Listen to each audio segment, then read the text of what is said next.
Hello, welcome or welcome back to my channel. My name is Grace. It is lovely to have you here. It is finally that time of year again where everyone is making their TBR for the coming year and I am so excited. I did make a list of 24 books I wanted to read in 2024. I haven't looked back on them in a while. I think I'm gonna watch that video again soon and see how I did, but I have pretty low expectations of myself, I'll be honest. But this year, I am determined. I realistically know I'm not going to read all 25 of the books on this list this year because life happens. I am a mood reader to my core, but I would like to do better than last year, definitely. I would like to get decently over halfway. I think I'd be pleased with myself if I managed that. This is a very eclectic list. There are some highly anticipated new releases on here, but I've done my best to thin that part of the list down so that I can feature a lot of books that have been on my TBR for a while, some TBR veterans that I'd really like to get to. I think one of my main goals this year is just to read solidly from my physical TBR because it is very extensive and I'd really like to get that number down a little bit. And there are just some books on there that I have been putting off for reasons that don't really make sense. They're books that I probably will love,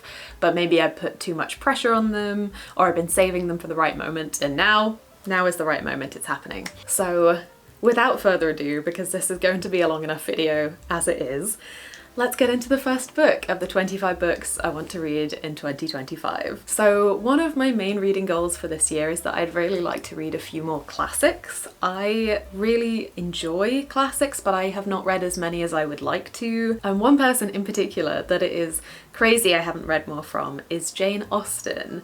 I have only read Pride and Prejudice and I loved it, but basically all of the TV and movie adaptations I have seen, nearly all of them I think. My mum and I used to watch them obsessively when I was younger. So I know all of the stories, but really a lot of the heart of Austen's work is in her writing style and the little quips that she throws in there. Her wit is so stunning and I just need to read more of her work. So number one on this list is Northanger Abby by Jane Austen. I got this lovely new box set of these editions for Christmas from one of my friends and I really hadn't realised quite how short Northanger Abbey is. So this should be an easy one to tick off this list in theory, but this is one of my favourite stories from the adaptations that I've seen. A lot of people say that this is Jane Austen's most comedic novel. This is a parody pretty much on the Gothic literature that was so popular at the time that this was written. This is the story of a young country girl who is obsessed with Gothic novels, and because she's so obsessed with these novels it's really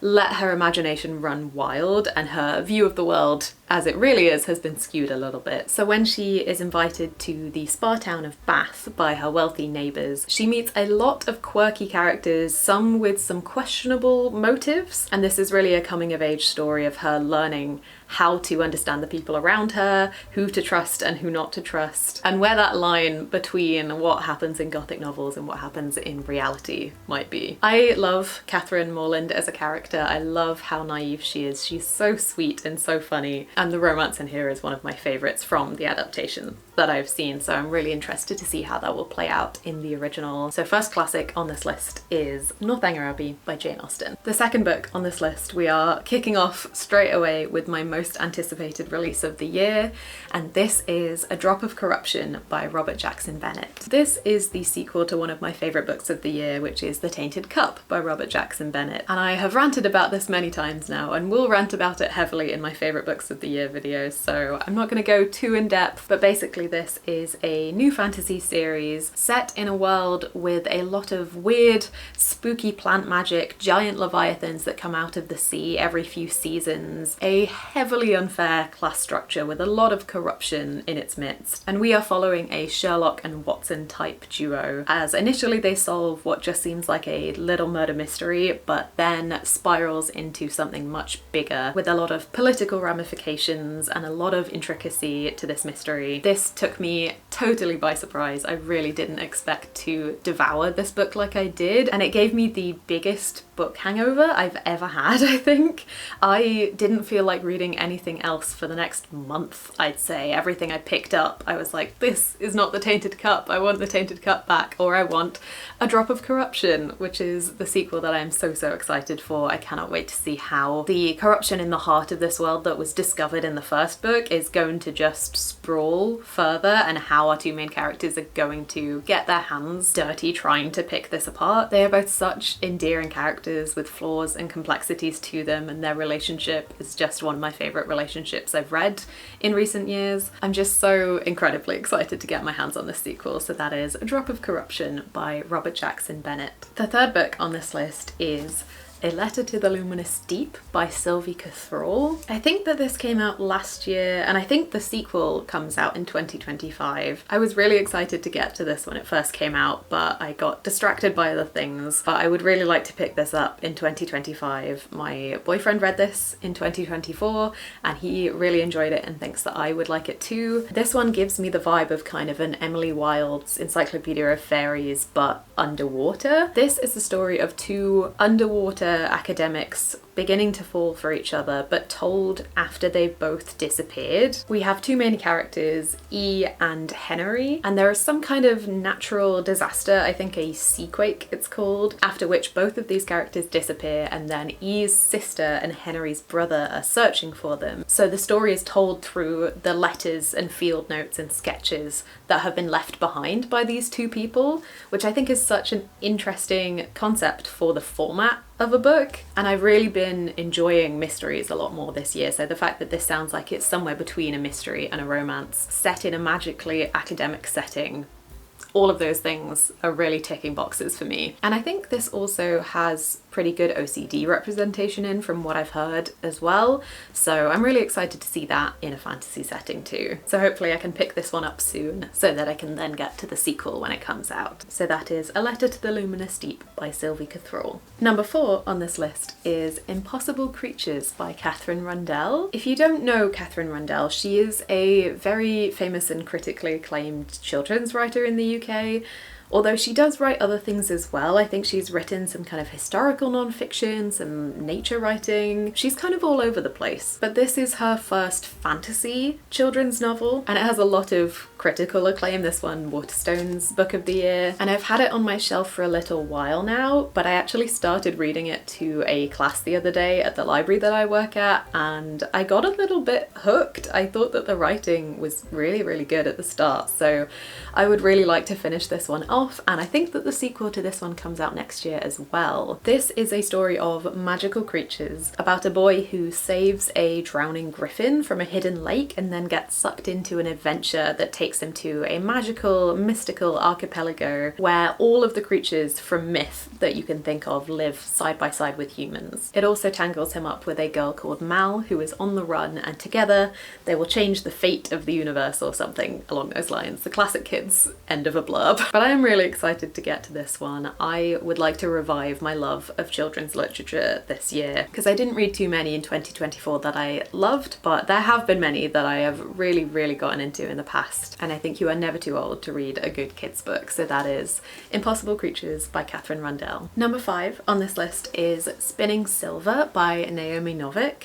I have only read one book by Naomi Novik. I read Uprooted several years ago now, and I really enjoyed it, but I haven't read anything else by her since. I don't really know why. I think this is the one that appeals to me most, at least right now. Maybe because it's so wintry as well. I think this is one that I'd like to read somewhere at the start of the year while it's still cold outside. But this is the story of two girls, one of whom is the daughter of a moneylender who is not very good at his job. He is too nice and doesn't like collecting debts, so she decides that she is going to harden her heart and become the person who will run this business. And because of this, she gains a reputation for being able to turn silver into gold because she's so successful financially. And these rumors attract the Fairy King of Winter, who sets her an impossible challenge. The other girl that we are following is set to marry the Tsar, but this ruler is keeping a terrible secret that threatens everyone in this kingdom. So both of these characters face deadly choices. I just think that this is going to have some great vibes to it.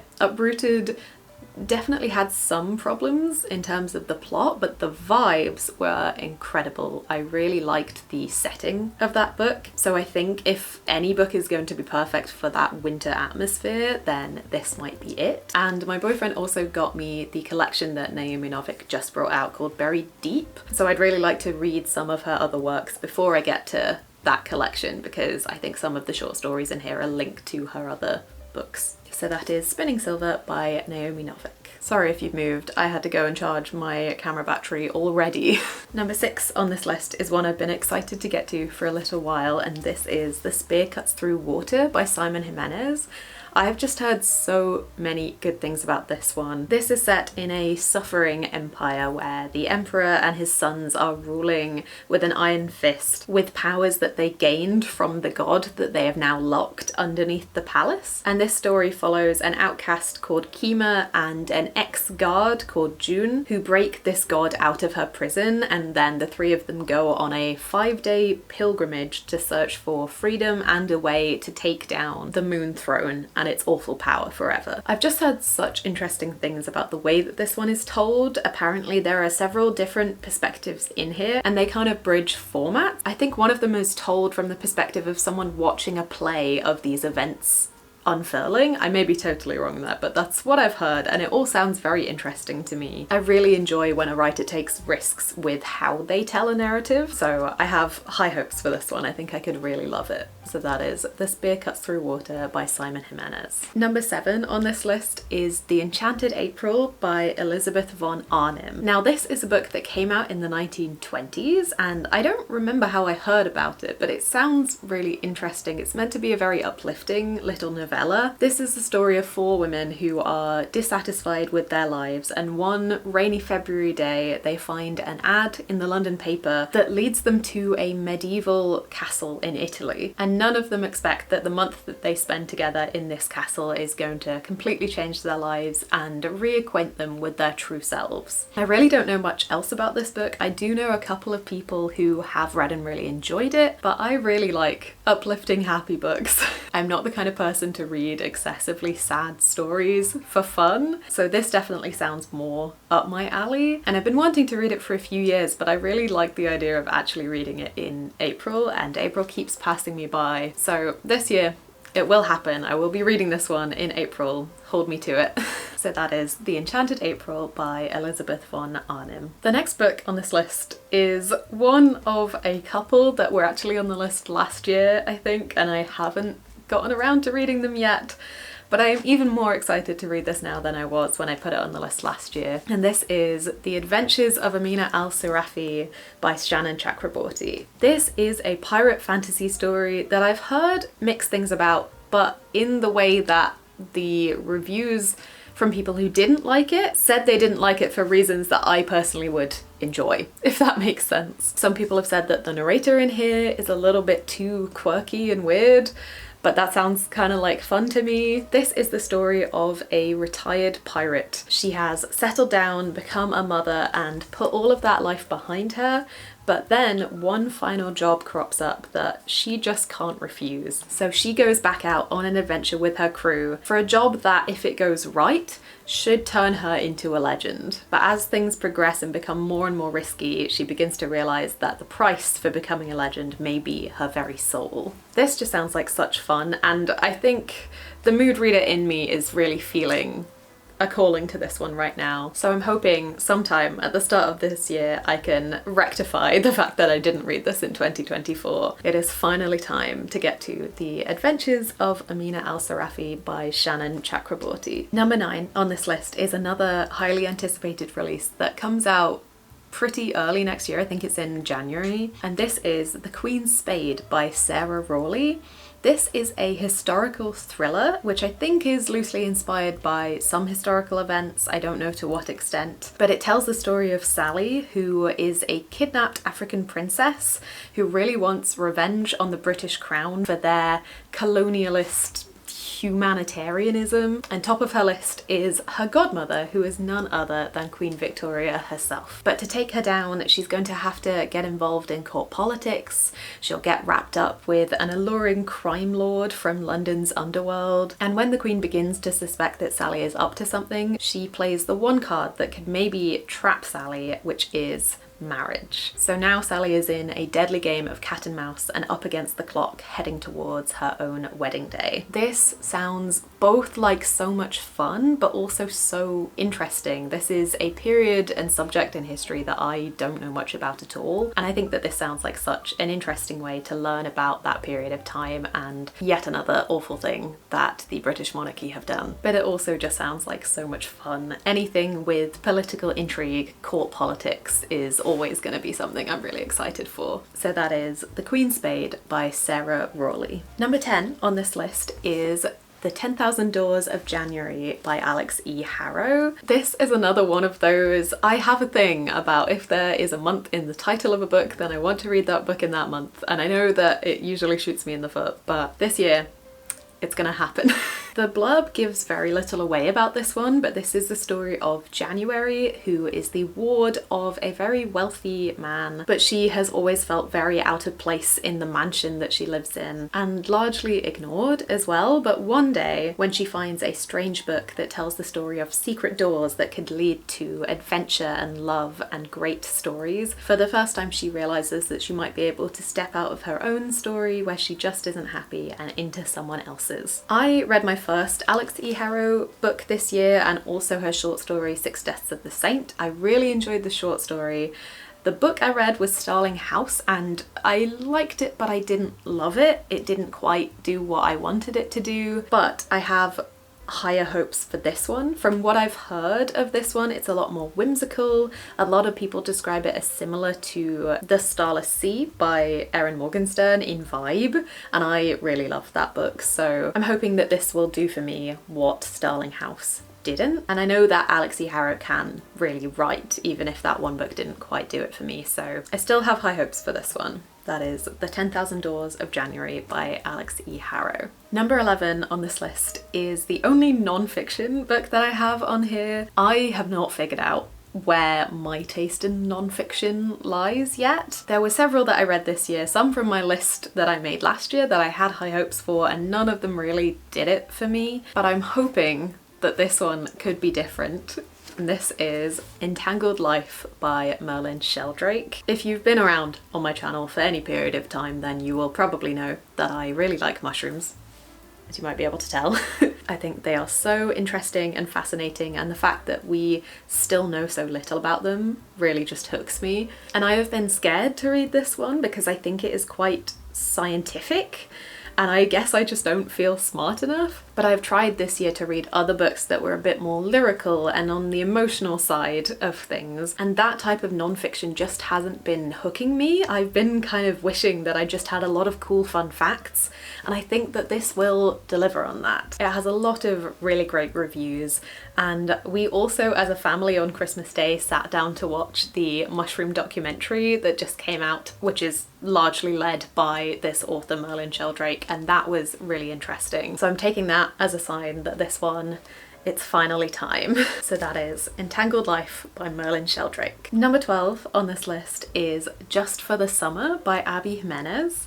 I have not read anything from this author before, and I'm a bit of a noob when it comes to romance, at least romance without any fantasy to it. There are quite few romances that I have really actively enjoyed. I'm a sucker for Emily Henry, but who isn't? And I would really like to branch out on the authors that I enjoy reading romances from this year. And I've just heard so many good things about Abby Jimenez, so I'd really like to give her a try. And I wasn't sure which of her books to put on this list. I know that this is technically the third in the series, but I think that this is the one that appeals to me the most. Whether I will try to read the other two before this one, I'm not sure, but this one just sounds like so much fun. The basis of this romance is that there are two characters who both feel like they have a curse on them, where everyone that they have dated after they have broken up, the next person that ex-partner has gone on to date has been the one. So all of their exes have gone on to get married or settled down, have found their perfect person, but they still are searching, and it just feels like they are cursed. And I think that this book begins with kind of an Am I the Asshole Reddit thread, where one of them is posting about this curse and then the other one messages to say that the same thing has happened to them. So they decide that they are going to break this curse by dating each other, because then surely after they break up,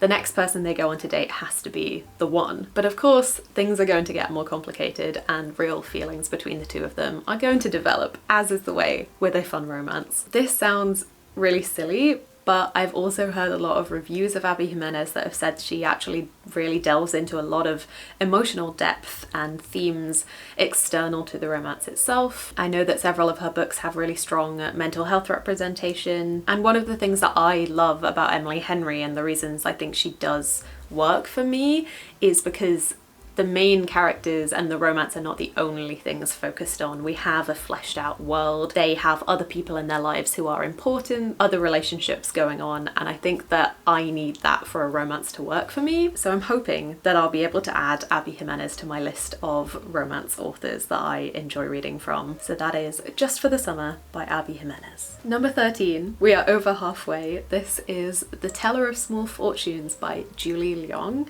This came out recently towards the end of 2024 and I have been really looking forward to getting to this one. This is the story of Teo, who is an immigrant traveller telling small fortunes because big fortunes tend to have big consequences. She is also maybe trying to get away from something dark in her past that we don't know about, but one day she is recruited by an ex-mercenary and a semi-reformed thief to hunt for a missing child, and they are then joined by a baker and of course a sort of magical cat. But as this newfound family begins to bond, shadows from Teo's past begin to close in and she has to decide what she's willing to risk for this new family that she never thought she'd be able to have. This just sounds so cozy. It sounds like it's going to be really heartwarming. I don't know if it'll have anything new to the subgenre exactly, but I don't always need that. Sometimes you just want a book that feels like a hug. And I knew that I had to have at least one cozy fantasy on this list, and I think that this is the one that I am most excited to get to sometime soon. So that is The Teller of Small Fortunes by Julie Leong. Number 14, we have Sorcery by Terry Pratchett. Now, I am a big Pratchett fan, and this is the next book in the Discworld series that I need to get to. There are a lot of different disputes about the order that you need to read these books in, but I'm trying to kind of read all of them rather than going for the sub-series. It's complicated, I won't get into it too much. But this is set in the Discworld universe, and this is the story of an eighth son of an eighth son of an eighth son. Now, an eighth son of an eighth son is a wizard in this setting, but that next layer down we get a wizard squared, which becomes a source of magic or a sorcerer. Terry and his puns. I really want to get a move on with the Discworld series. I have been quite slow in getting through them, but I really do love Terry Pratchett's writing. He is so witty and insightful, but at the same time I always feel a little bit nervous picking one of his books up because I read Small Gods by Terry Pratchett first, and that is still to this day one of my favourite books of all time, and none of the other books I've read by him since have quite hit that level. I still really enjoy them, but that one I just loved so much that I think my standards are set a little bit high. But I'm still on the hunt and I want to continue with this series. I know that there are some books coming up that have proper cult followings to them, so I'm excited to progress and see where the madness of Discworld is going to take me. So that is Sorcery by Terry Pratchett. And number 15 on the list we have The Grace of Wild Things by Heather Fawcett. Now, this has been on several lists now. I know it was on my autumn TBR, but I haven't managed to get to this one yet. But I definitely want to read this in 2025 because I have such high hopes for it. This is written by the same author who wrote Emily Wilde's Encyclopedia of Fairies, which is a series that I really love. And this is a children's novel. This is a magical retelling of Anne of Green Gables, which is another of my favourite books of all time. This is the story of a young girl called Grace who runs away from her orphanage to become the apprentice to the evil witch in the woods. But the witch truly does seem to be evil, and she makes a deal with Grace that if she can learn all of the 100.5 spells in the witch's grimoire, then she will make her her apprentice and teach her how to use her magic, but if she fails, then the witch will take Grace's magic for herself. This just has a list of all of my favourite things in it. It's inspired by Anne of Green Gables, written by an author I know I love, very witchy. It just, on paper, is a book that I should fall in love with, so it definitely has to happen this year. So that is The Grace of Wild Things by Heather Fawcett. And number 16, we have Last Night at the Telegraph Club by Melinda Lowe. This has been on my TBR for such a long time now, and I've heard so many good things, but I think I'm scared because I think it's going to be sad. This is set in the US in the 1950s during the Red Scare, and we follow a Chinese-American 17-year-old girl who, in this already scary and dangerous time, has fallen in love with another girl. This is the story of the two of them risking everything so that their love can see the light of day. And I think that it's probably going to emotionally wreck me, but it's definitely been sitting on my TBR for too long, and I've heard just so many good things. So I am ready to be devastated by Last Night at the Telegraph Club by Melinda Lowe. Number 17, we have Holox by Jessica Townsend. This is the third book in the Nevermore series. The fourth book is actually coming out next year, so I really need to catch up so that I can read that one. I've read the first two books in this series and really enjoyed them. This is one of my favourite middle grade series, and I always recommend it to kids when they ask me what to read at the library. This is the story of Morrigan Crow, who is cursed to die on her 11th birthday. She is a very unlucky child, but when that fateful day rolls around, she is whisked away by a very whimsical, strange character called Jupiter North and taken to Nevermore. This place is full of wacky characters, and Morrigan now has to take part in some pretty spooky trials to make her way into the Wondrous Society. Everything really spirals from there. The first book is that kind of classic trial school structure, but there's so much more to this series, and I know from what the author has said there is a lot more to come. I think the world is just going to expand more and more. But really the thing that I love about these stories is the writing and the incredible characters. These are just so much fun, and I don't think it matters what age you are. If you enjoy whimsy and fantasy that is funny and profound at the same time, then you would enjoy this series. So I definitely need to catch up on this series before the fourth book comes out, so that is Holox, The Hunt for Morrigan Crow by Jessica Townsend. At number 18, we have 7 Days in June by Tia Williams, and this is another book on my quest to find other romance authors. This is the story of two writers called Eva and Shane. Eva is a single mother and an erotica writer, and Shane is a reclusive literary author. So when the two of them unexpectedly meet in a hot summer in New York, sparks begin to fly both between them and in the Black literary space. But what everyone else doesn't know is that they spent a week together, madly in love, 20 years earlier. So this is the story of them reconnecting, trying to figure out what went wrong all those years ago, and figuring out if maybe they could work this time around. I've heard so many good things about this one, but it is once again one of those month books, and I think I have to read this in June. It sounds like it's going to have that really sticky summer vibe, so I want to read that when I am immersed in that time of year. I have heard really good things about this one, both in the sense of the romance, and from what I've heard it explores some really interesting themes of what it's like to be a Black person in literary spaces. So again, it's got that romance, but it's also got some extra added depth on the side, which sounds like my kind of thing. So that is 7 Days in June by Tia Williams. I'm sorry if the lighting keeps changing, by the way. The weather today is kind of crazy. It's been really foggy all day. It's a weird vibe. Number 19, we have The Undermining of Twyla and Frank by Megan Bannon. Now, I read The Undertaking of Heart and Mercy by Megan Bannon earlier this year, after my boyfriend nagging me to read it for a good while, because it is probably still his favourite book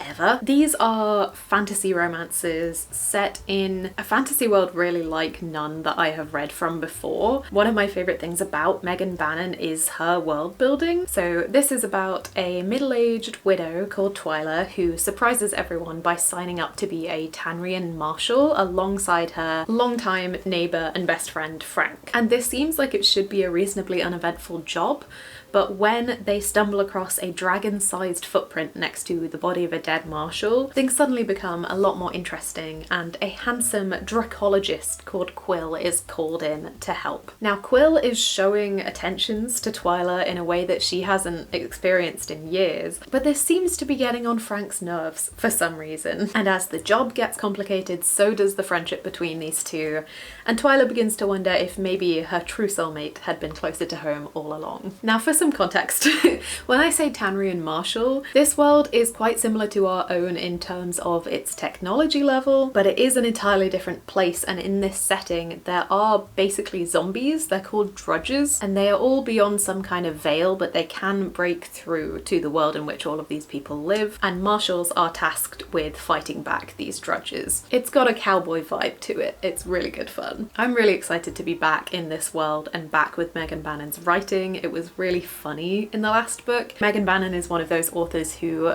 gets the balance perfectly right for me between how much of the book is focused on the romance and how much is focused on the plot and the action and the fantasy. So I'm really excited to dive back into this world with The Undermining of Twilight and Frank by Megan Bannon. Number 20 on this list is Redemptor by Jordan E. Fueco. This is the second book in a duology that I started years ago, and I really enjoyed the first book, but for some reason I haven't gotten around to finishing the series yet, and this year that's going to change.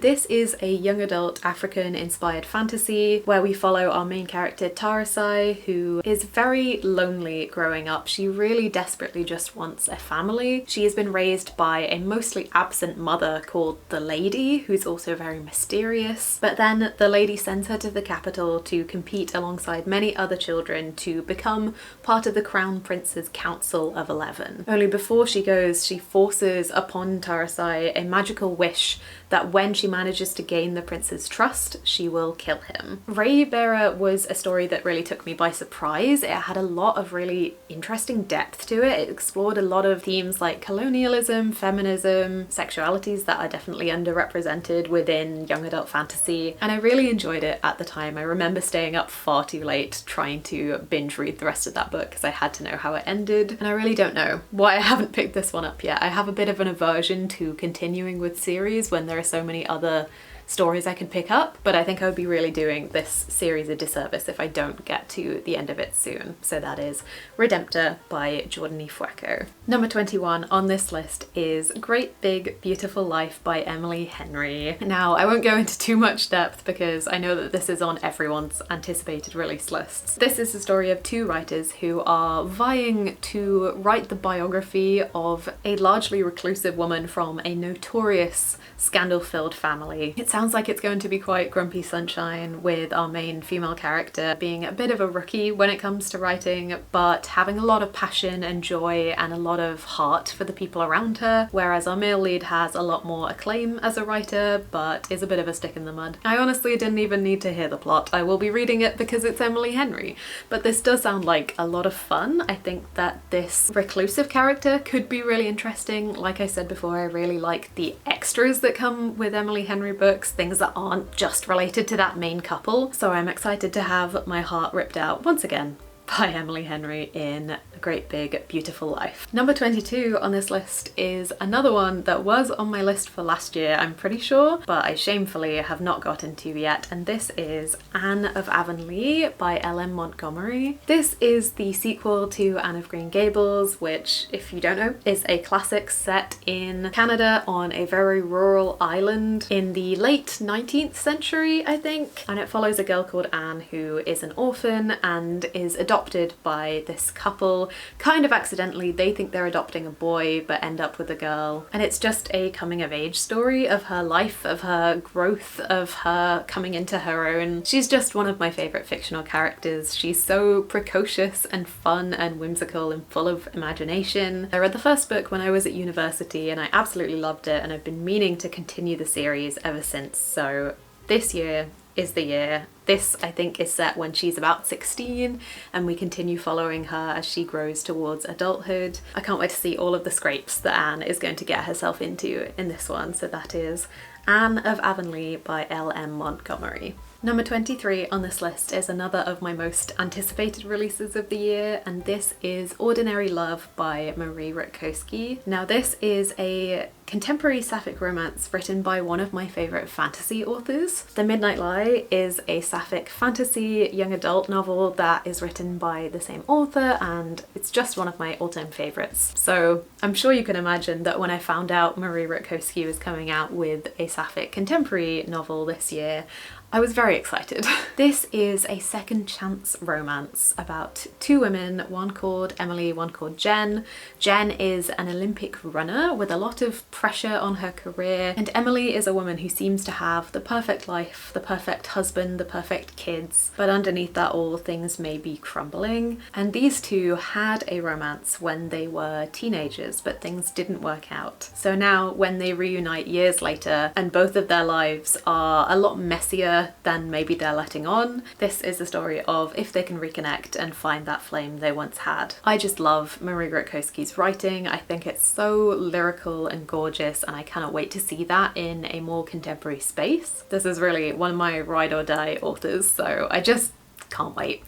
So that is Ordinary Love by Marie Rutkowski. Number 24 on this list is The Beautiful Ones by Silvia Moreno Garcia, who I have never read a book from before, which is kind of crazy. I have slowly been drip-fed more and more good reviews of this one, and something that I've really come to understand this year is that my favourite specific subgenre is fantasy of manners, or historical fantasy, kind of that Edwardian feeling that you might find in a Jane Austen or in Bridgerton, something like that, but with magic in it, which is what this seems to be. This is set in a fantasy world, but clearly inspired by that Edwardian society. But some people seem to have the power of telekinesis, including our main character, Nina, who has gone forth into this new season with the best of intentions, but has already caused scandal by not having the best control over her telekinetic powers. But when a telekinetic entertainer called Hector comes to town, he sees her powers not as a burden or a disgrace, but as potential. And as he begins to help her develop her magic, feelings begin to develop between the two of them as well. But Hector may be hiding something, and scandal is never too far away in this setting. Genre-wise, that just sounds perfectly like my cup of tea, and I've heard a lot of great things about Silvia Moreno Garcia's writing. Two of my favourite reads this year were from this kind of subgenre, so I really just feel like I'm mining the depths of books that have this kind of vibe to them, because I just love them all. I cannot get enough of it. So I'm hoping this is one I can add to the list of my favourites from that category. So that is The Beautiful Ones by Silvia Moreno Garcia. And here we are, number 25, last but certainly not least, especially if you consider that by size, is Jonathan Strange and Mr. Norl by Susanna Clarke, which is a hefty boy. I have been meaning to read this one for years, and it is finally time. This, I suppose, could fit into a similar genre as the last book, in that it is a historical fantasy. This is set in the early 1800s during the Napoleonic War, and in England magicians are thought to have all died out, but scholars find that there is at least one left in Mr. Norl, whose shows of magic take the country by storm. But when another younger magician called Jonathan Strange appears, who is totally the opposite of Mr. Norl, the two of them begin a battle of magic between them that may even grow larger than the battle between England and France. This one sounds so interesting to me. I have only read Piranesi by Susanna Clarke, and I really enjoyed that book. I thought that the atmosphere in that one was incredible. So if that can be sustained through a book this big, then I think I will really enjoy this one. I also know just a lot of people who really rate this book, and I think the historical elements coupled alongside that competition and the dark magics that will be weaved throughout this will really just create a heavy atmosphere here. I'm hoping, at least. So I'm a little bit scared because it is very long,